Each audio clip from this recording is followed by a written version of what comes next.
Pasiani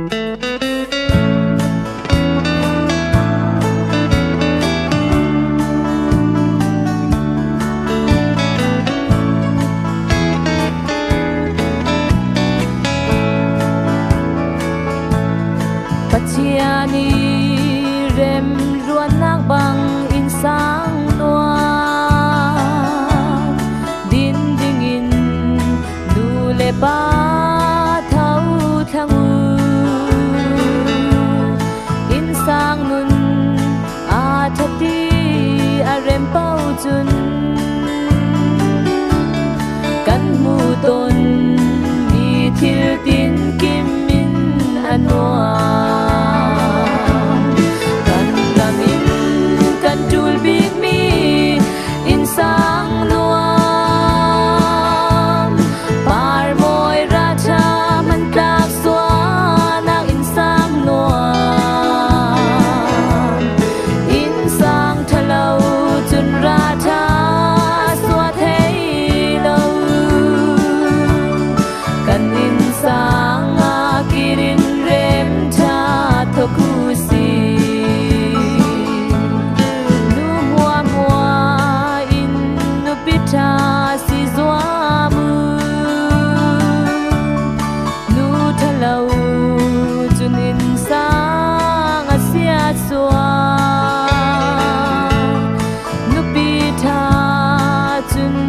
pasal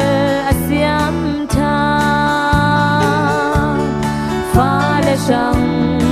anu tha tu athum tu kan gamin kan tul big mi insang nuam par moi ra tha man tak swa nak insang nuam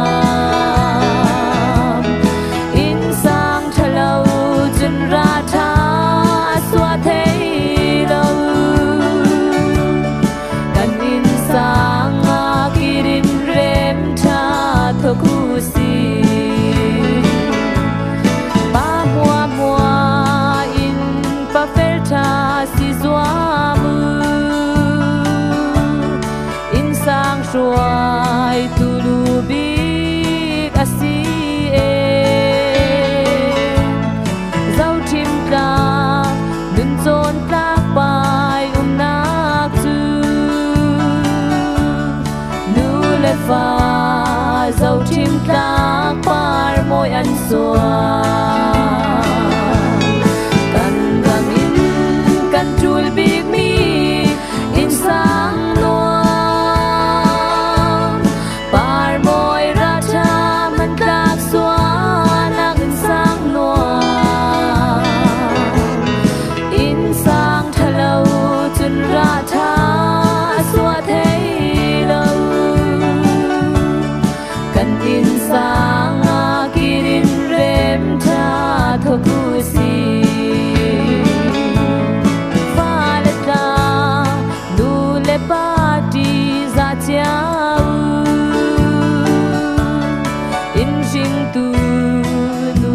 ba